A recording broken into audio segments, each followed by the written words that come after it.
buenas noches y bienvenidos al programa televisivo de cursos a cargo del Centro de Estudios Superiores Universitarios CESU de la Universidad Mayor del San Simón.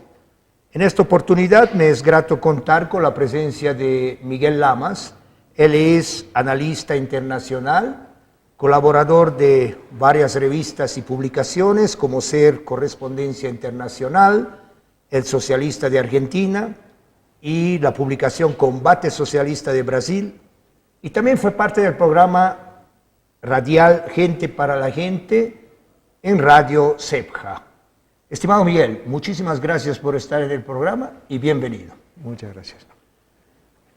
Con Miguel Lamas en esta oportunidad vamos a conversar alrededor de los movimientos sociales, esas agrupaciones de personas u organizaciones en grupos inicialmente no tan formales que pretenden transformar una realidad que no les agrada por alguna razón y que a través de su dinámica, su fuerza, su energía y manifestación organizacionales, diríamos desde abajo y quizás desde las calles, intentan promover un cambio, una alternativa a la estructura funcional y formal quizás más rígida del clásico partido político.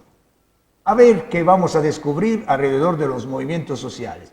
Y para calentar el tema, a ver Miguel, ¿qué es un movimiento social? ¿Cuándo surgen los movimientos sociales? ¿Y cuáles son sus peculiaridades o sus características?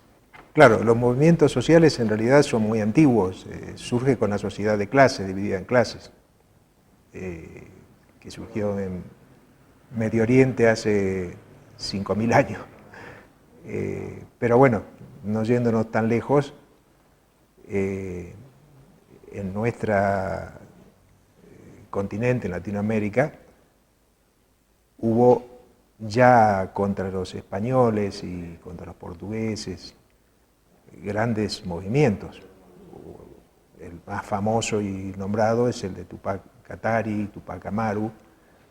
En otros países los movimientos de liberación de los esclavos, es decir, movimientos muy grandes que en algunos casos consiguieron cambios en ese momento, en otros fueron derrotados, pero que marcaron toda una época.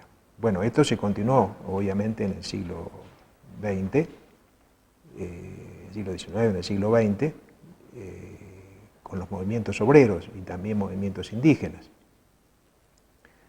Todo esto podemos englobarlo como movimientos sociales, que es un término un poquito difuso, que no se sabe bien qué quiere decir. A veces algunos interpretan como que son movimientos para conseguir pegas inclusive.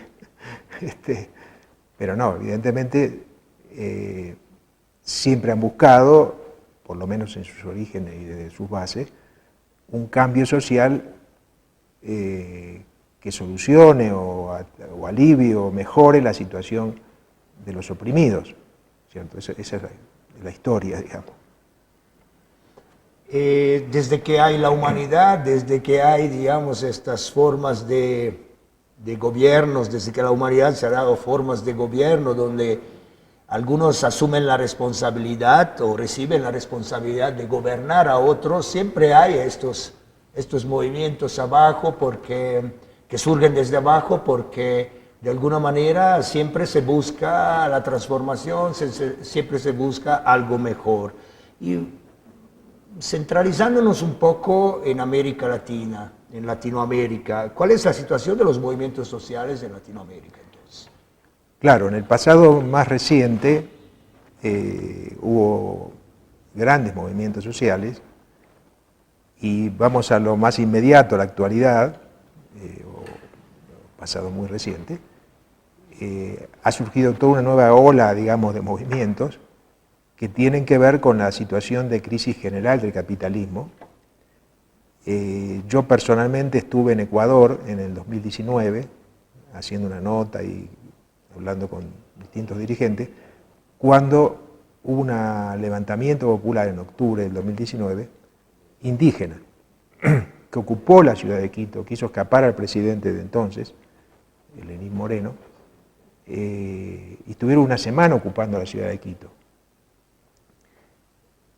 con todas las demandas que había, que básicamente eran contra un plan del Fondo Monetario que exigía aumentar el combustible.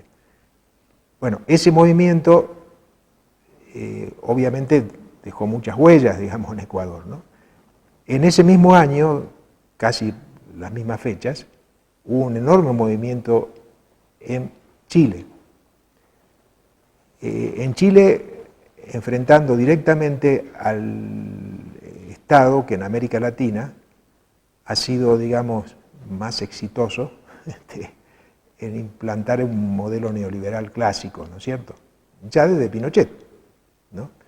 Pinochet, bueno, murió hace años, pero dejó su herencia en un Estado muy opresor, un Estado entregado a transnacionales mineras, y que, bueno, generó varios movimientos, pero en el 2019 un gran levantamiento, que se está prolongando en la actualidad. Ahora vamos a ver algunos elementos. Bueno, el 2019 en general fue un año bastante convulsivo a nivel internacional, pero en particular en América Latina, en la propia Bolivia, ¿no es cierto? Por supuesto, cada país con sus características, ¿no es cierto? Bueno, estos movimientos entonces han tenido un gran impulso. La pandemia un poco lo frenó por razones de que no se podía salir a la calle, de todo lo que implicó la pandemia, fue un sacudón tremendo, pero ahora están resurgiendo. En el propio Chile, bueno, en Chile se impuso, fue una salida que se inventó en ese momento, digamos, que es llamar a una asamblea a una convención nacional constituyente, que era una forma de decir, bueno, basta hacer lío en la calle, vamos a discutir una constituyente, el futuro de Chile. Pero fue una constituyente muy condicionada. Se puede discutir esto, esto y esto, y hay que tener 2/3 para hacer un cambio. Bueno, para sorpresa de las encuestas y el gobierno de Piñera, que es un poco la derecha clásica heredera del pinochetismo, fue derrotado aplastantemente y surgieron movimientos independientes que ganaron la asamblea, a tal punto que una mapuche, una líder mapuche, fue electa presidente de la asamblea, lo cual en Chile es totalmente novedoso, una mujer y además mapuche, presidente de la Asamblea Constituyente. Pero claro, eso también tiene sus limitaciones, ¿no es cierto? Porque los partidos tradicionales, bueno, exigen 2/3 para hacer cualquier modificación. La Asamblea hoy está andando muy lento. Hay elecciones ahora en noviembre. Estos movimientos no han generado todavía una alternativa política válida, digamos. Entonces, bueno, ahí veremos después un poquito más en esto las perspectivas, ¿no? Bueno, esto, como digo, es algo generalizado en América Latina. En Brasil, que está gobernando Bolsonaro, un gobierno que ha reivindicado la dictadura militar, y también hay grandes movimientos de protesta que han surgido justamente a partir de la pandemia, porque sufrió un tremendo desastre de salud Brasil. Bolsonaro era negacionista, él decía que el COVID no existía, después que no, que era una gripecita nomás. Y bueno, en conclusión, Brasil tuvo 600.000 muertos. Y bueno, un desastre de salud que refleja, bueno, un deficiente sistema de salud anterior, ¿no es cierto? Y peor, que no se tomaron las medidas urgentes que hacían falta. En primer lugar, la vacunación, que empezó tarde en Brasil. Entonces, bueno, esto en Brasil. En países que por ahí son poco nombrados en relación a movimientos sociales, como Paraguay, también hubo un gran levantamiento. Ya el año pasado, es decir, el 2000, en la pandemia, también por el mismo motivo, porque no había atención de salud. La gente se moría en la calle, ¿no? Bueno, y el otro país que dio que hablar y que también es muy importante es Colombia. En Colombia hubo un gigantesco movimiento, en parte indígena, pero también en la ciudad de la juventud, que puso contra las cuerdas al gobierno de Duque, ¿cierto? Colombia es un país con muchísima violencia estatal, bueno, una historia también de guerrillas, pero una violencia estatal, hay grupos paramilitares que asesinan gente, etc. Sin embargo, estas organizaciones que surgieron, sobre todo de jóvenes, aunque también intervino la central obrera, las centrales obreras, en principio fue para detener una serie de medidas que había puesto el gobierno de Duque supuestamente para superar la crisis económica, pero que eran medidas que todas castigaban la economía popular, en todos los ámbitos. Por ejemplo, los jóvenes pedían educación gratuita en las universidades, que no hay en Colombia. Bueno, piden fuentes de empleo. También era contra un aumento de la gasolina. Entonces, este movimiento ahora un poco refluyó, pero también está produciendo cambios, digamos, en Colombia. En un momento dado no lo podían controlar, creo que fueron 3 semanas de un paro generalizado de Colombia, eso casi un mes llegó, con las principales ciudades ocupadas por barricadas, y pese a las amenazas, pese a la represión violenta que hubo, no pudieron controlarlo. Recién después, bueno, un poco refluyó por su propia, porque la gente no veía una salida inmediata, ¿no? Pero también está destinado a tener futuro, digamos. Entonces, bueno, trato de entender, quizás la motivación, el detonante de los movimientos sociales es un cierto descontento, ¿verdad? Eso hay que admitirlo así.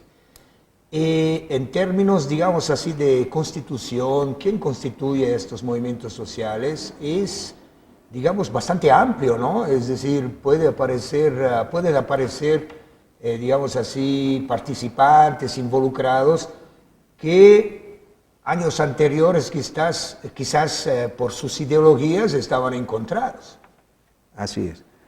Bueno, son movimientos que han superado los movimientos tradicionales, los han desbordado, digamos.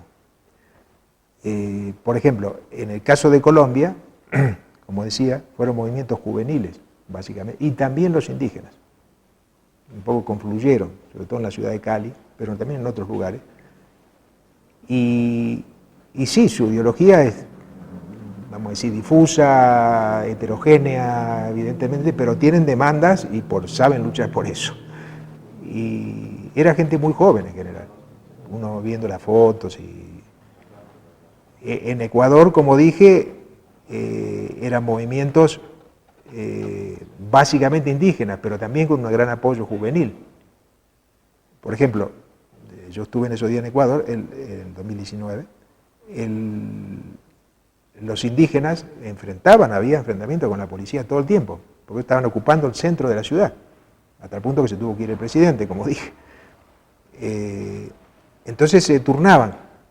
¿Y dónde se refugiaban? ¿Dónde vivían, digamos, los indígenas? Que venían de todo el interior del Ecuador. En la universidad. Y ahí había una enorme cantidad de jóvenes que los atendían.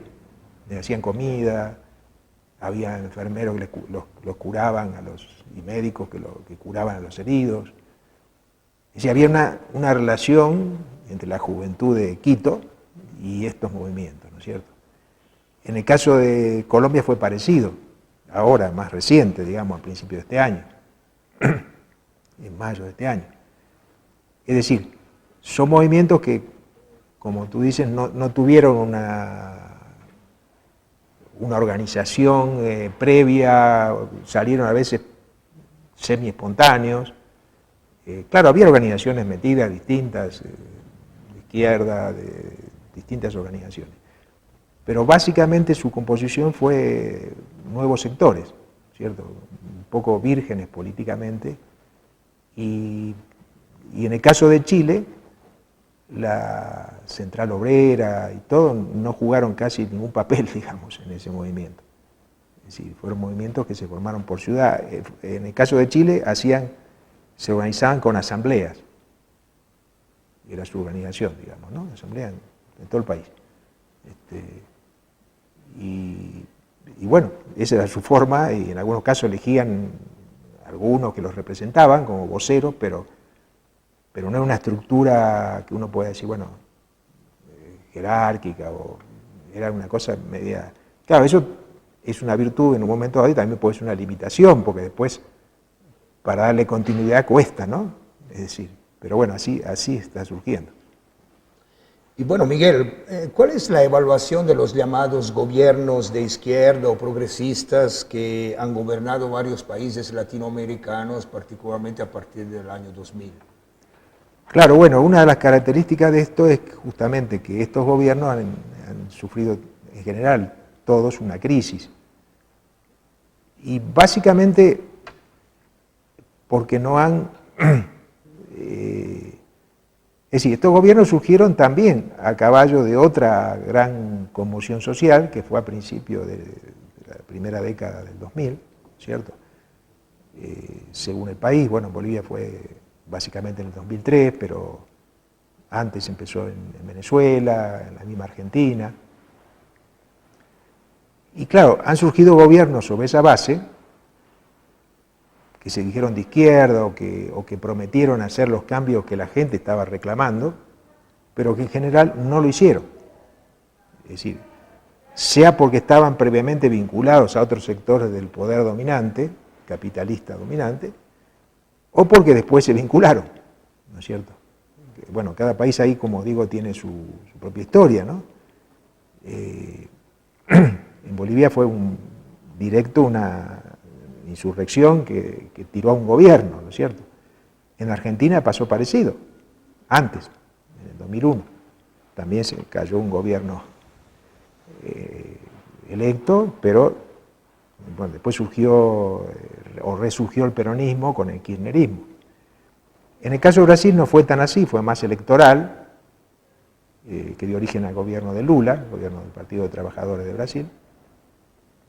Pero bueno, en todos los casos algo en común fue que estos gobiernos no realizaron las transformaciones que estaba pidiendo la gente, que básicamente era en gran medida terminar con el dominio de las transnacionales, de una economía que está al servicio de unos pocos. Y esto no se logró. Bueno, el caso boliviano es el más cercano, digamos, que uno conoce, pero esto mismo pasó en los demás países. En Brasil, el gobierno, que es muy importante Brasil por su peso económico y demográfico, incluso en América Latina, el gobierno de Lula, que era un dirigente obrero de origen, pactó con los banqueros, pactó con las transnacionales, pactó con el agronegocio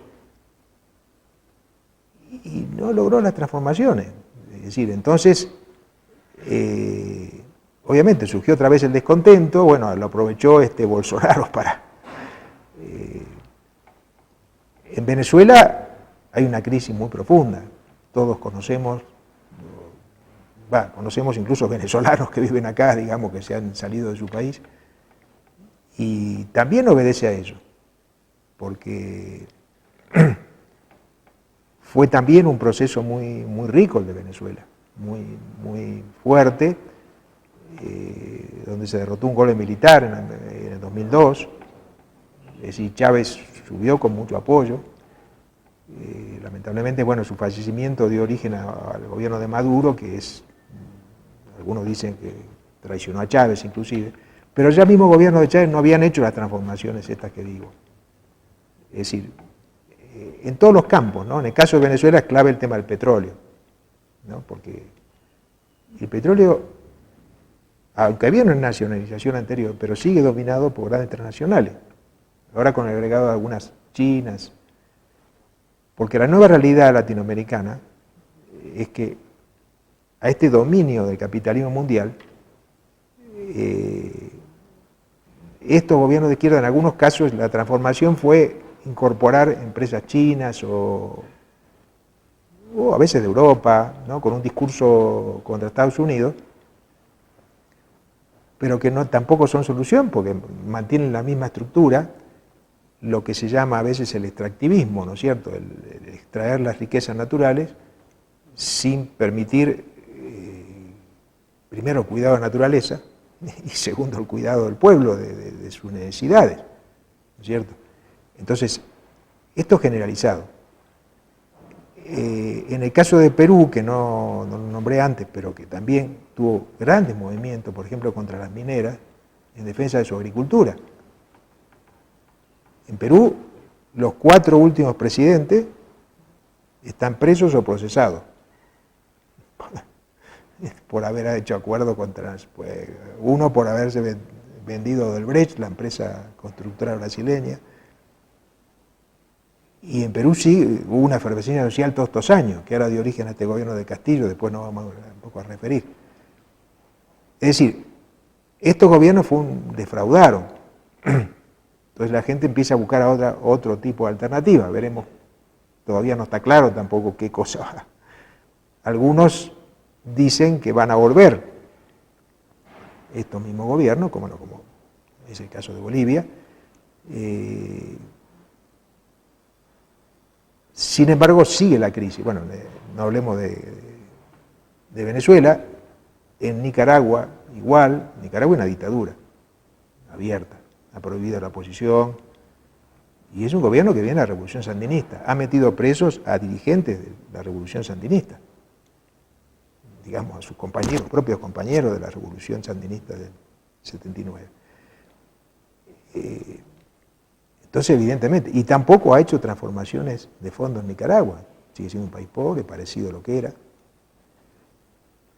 Entonces, bueno, estos gobiernos en alguna manera han fracasado. Ahora, hay todo un discurso que dice, bueno, esto fue el socialismo que fracasó. A ver, esto parece un chiste, porque ¿qué cosa tuvieron de socialistas estos gobiernos? Más allá de un discurso. En Argentina, bueno, ni siquiera se dice socialista, pero bueno, es el kirchnerismo, el peronismo un poco reciclado. Fue el gobierno que más apoyó, o uno de los que más apoyó, también el de Macri antes, pero el agronegocio. Argentina hoy, su agricultura se transformó totalmente. Hoy comer carne en Argentina es carísimo, que era el país de las vacas, el país desde la época de la colonia, porque todo es soya en el país, exportación de soya. Es un país que ya no hay más campesinos, porque son grandes empresas, emplean obreros agrícolas que producen de soya.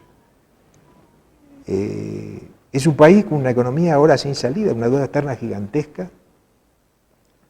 El kirchnerismo gobernó y no tiene ninguna salida a eso, ¿no es cierto? Brasil lo mismo. Brasil, quien más desarrolló el agronegocio, que está destruyendo la Amazonía, que es el pulmón del mundo, dicen, y es verdad, fue el gobierno de Lula. Claro, Bolsonaro también, no es que para decir Bolsonaro. Entonces algunos dicen, ahora vuelven, ahora va a ser gobierno contra el comunismo y gobierno, ¿no? Un poco el discurso que hay de mucha gente, ¿no? A veces porque no entiende.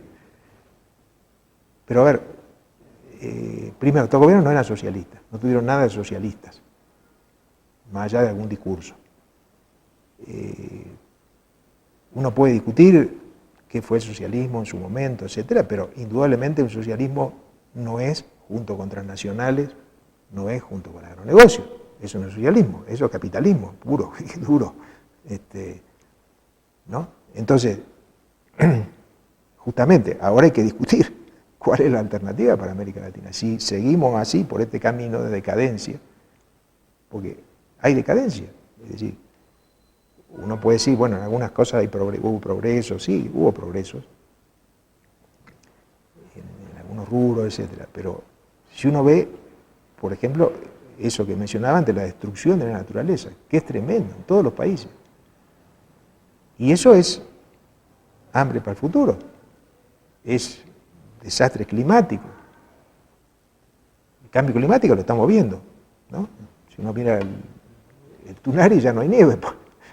Bueno, ese es el cambio. Ese cambio se puede revertir, claro, pero cambiando muchas cosas. Por ejemplo, cuidando los bosques. Después, viendo del lado de la gente.